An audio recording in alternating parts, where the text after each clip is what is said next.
नमस्कार दोस्तों। देखिए, हम भगवान भोलेनाथ को कैसे पा सकते हैं और उनकी किस तरीके से हम पूजा करके, भक्ति करके हम उन्हें पा सकते हैं। आप सुनिए, ये 2 मिनट की वीडियो है, ज़रा ध्यान से सुने और फिर आइडिया लगाएं ज़रा कि हाँ, बात सही है या गलत है। और वीडियो अच्छी लगे तो आप एक कमेंट ज़रूर करें मेरे दोस्तों, मेरे भक्तों, कि हाँ, ये वीडियो आपको कैसी लगी। और हाँ, हम ऐसी भक्ति करके देखेंगे ज़रूर। मेरे दोस्तों, भगवान को पाना इतना आसान तो है नहीं, देखिए, ना मेरे लिए ना आपके लिए। मगर हाँ, हमने अगर ये काम कर लिया, मैं करूँ या आप करो या कोई भी दुनिया में कोई भी करे, तो भगवान अवश्य प्राप्त होंगे उसे। देखिए, एक बच्चा था, वो अपने गाय बकरी चुराने के लिए, भैंसे वगैरह चराने के लिए जाया करता था जंगल में। वो क्या देखता है, एक दिन एक ऋषि पेड़ के नीचे बैठे हुए तपस्या कर रहे थे। वो ये देख करके लौट आता है, फिर दूसरे दिन को फिर जाता है वो तो वो उन गुरुजी को देखता था तपस्या करते हुए। कभी वो एक टांग रख करके, एक टांग के ऊपर सीधे खड़े होकर के, कभी हाथ सीधे करके, मतलब जो तपस्या का नियम है वो करके खड़े रहते थे वो रोज़। अब उसने सोचा, यार ये गुरुजी करते क्या है रोज़। लड़का इसी चक्कर में था, नादान लड़का था। अब वो उसने सोचा, आज मैं गुरुजी से आज मैं पूछूंगा ज़रूर कि हे गुरुजी, आज ये आप करते क्या हो। तो वो आया, बोले, उनने पहले प्रणाम किया, बोले, गुरुजी मैं आपके दर्शन करना चाहता हूँ, आप ज़रा आंखें खोलिए। तो उन्होंने जो है आंखें खोली अपनी। बोले, हाँ बेटा बताओ। बोले, गुरुजी आप ये क्या करते हो, मैं रोज़ ढोर वगैरह चराने आता हूँ, भैंसे चराने आता हूँ, मगर मुझे आप पता नहीं क्या करते हो। बोले, बेटा मैं ये भगवान भोलेनाथ की तपस्या कर रहा हूँ, उन्हें प्रसन्न करने के लिए। बोले, अच्छा। बोले, ऐसे एक नाक बंद करके यार, एक इस तरीके की तपस्या होती है, भोलेनाथ को पा सकते हैं। बोले, हाँ बेटा पा सकते हैं। देखिए, बच्चा था, बच्चे के दिमाग में बैठ गई वो बात। दूसरे दिन को मेरे भक्तों, लड़का भैंसे लेके नहीं आता है, कोई भी उसने बहाना मिलाया हो या कोई भी कुछ करा हो, वो आ जाता है पेड़ के नीचे। और वो दूर जंगल में जाकर जो उसे कोई ढूंढ ना सके, वो तपस्या करने एक पेड़ के नीचे बैठ जाता है मेरे दोस्तों।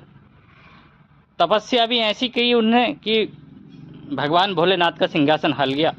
तपस्या करता रहा, कई दिन बीत गए उसे। फिर उसने अपनी एक नाक बंद कर ली और फिर अपनी उसने दोनों ही नाकें बंद कर दी, उसका सांस आना बंद हो गया मेरे दोस्तों। मगर उसकी बाल हटती कि उसने अपना सर्वस्व भोलेनाथ को अर्पण कर दिया था कि मुझे जो है भोलेनाथ के दर्शन करने ही करने हैं हर हालत में।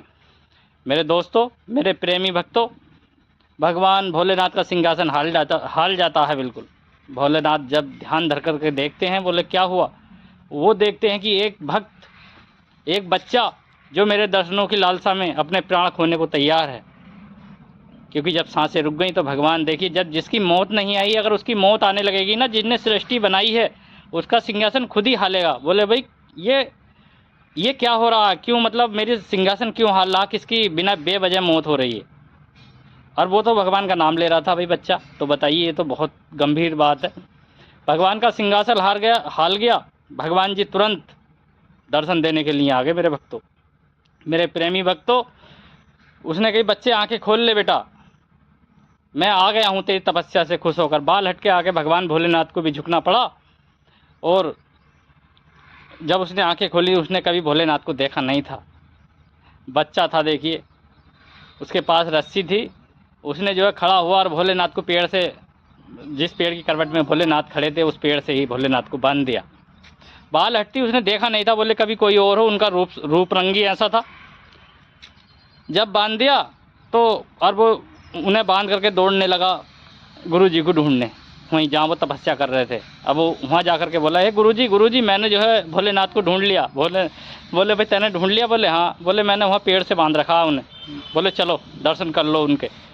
अब जब दर्शन करने के लिए गए गुरुजी, उन्होंने चारों तरफ को देखा। बोले भाई मुझे तो कहीं दिखाई नहीं दे रहे, भोलेनाथ दिखाई नहीं देते हैं मेरे भक्तों उस ऋषि को। तो और वो लड़के को दिखाई दे रहे थे। बोले भाई यार, बड़ी अजीब बात है। इस तरीके से देख करके गुरुजी वापस चले जाते हैं। बोले यार, ये पागल बना रहा है लड़का, इसे कुछ नहीं पता। ये बात उसे बड़ी बुरी लगी। वो बोला, हे भगवान, अगर आप वाकई में भगवान भोलेनाथ है तो ये बताइए, मुझे तो आप दिखाई दे रहे हो, उसे क्यों दिखाई नहीं दिए।